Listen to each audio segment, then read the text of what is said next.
6 months ago, we thought Reels were super lame. If you spent your lockdown like we did, we spent a lot of time scrolling TikTok, enjoying all the funny videos. And then when Instagram decided to make Reels, we were like, what a ripoff. Who's gonna do that? But that took us back to when Snapchat had stories and Instagram decided to copy Snapchat. And now we don't know how we would live without Instagram stories. So we decided to dive a little bit deeper.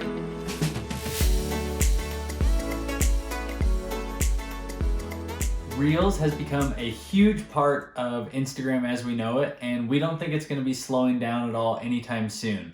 Instagram continues to want more and more people to use this new feature, and so when people post Reels, they're pushing them out to as many people as they possibly can. We believe that because of this, it is an incredibly important tool for anyone who is trying to grow their reach or their platform on Instagram. Remember back in like 2015 when you'd post on Instagram and get a few hundred likes, comments? That's not happening anymore. Instagram continues to lock down the amount of organic reach that your post can get, especially as a business or creator page, because they want you to pay them for advertising. They don't want to just push your stuff out for free. So because of that, we aren't reaching as many people as we used to. So while Instagram continues to lock down the reach of some of our normal posts, one thing where we have seen that not be the case is Reels.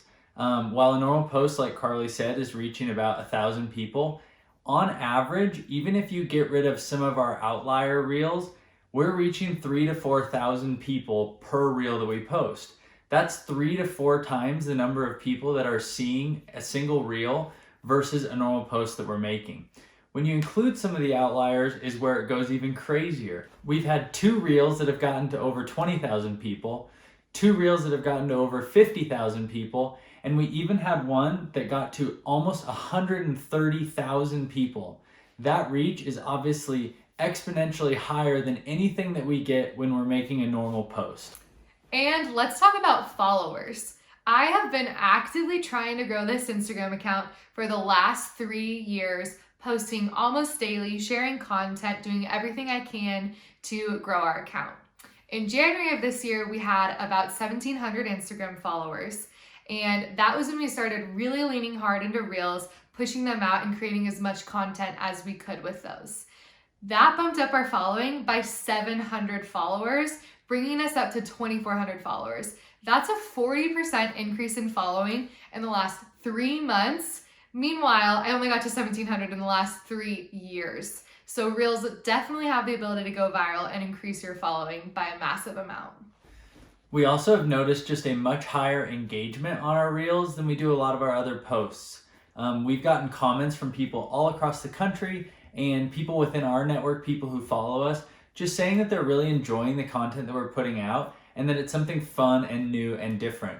We even got a wedding inquiry off of one of the Reels that we posted, and that was the first way that this couple found out about us, was just through Reels. Reels are also great because they give you more content to share during down season.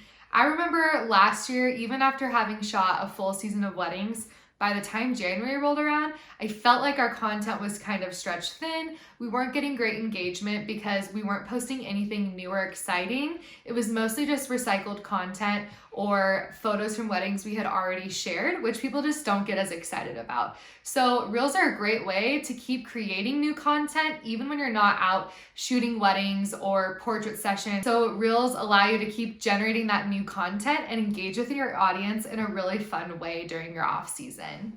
The last thing we love about Reels is that we just flat out have a lot of fun doing it.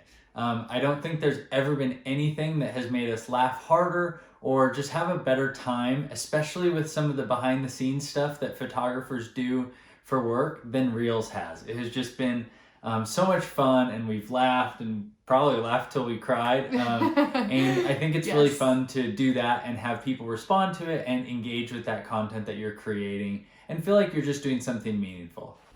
But what does any of this mean if you're not reaching the right people or creating content that's relevant to your brand and your business? Tune in next week for part 2, where we talk a little bit more about making Reels and making Reels that are specific to your unique audience.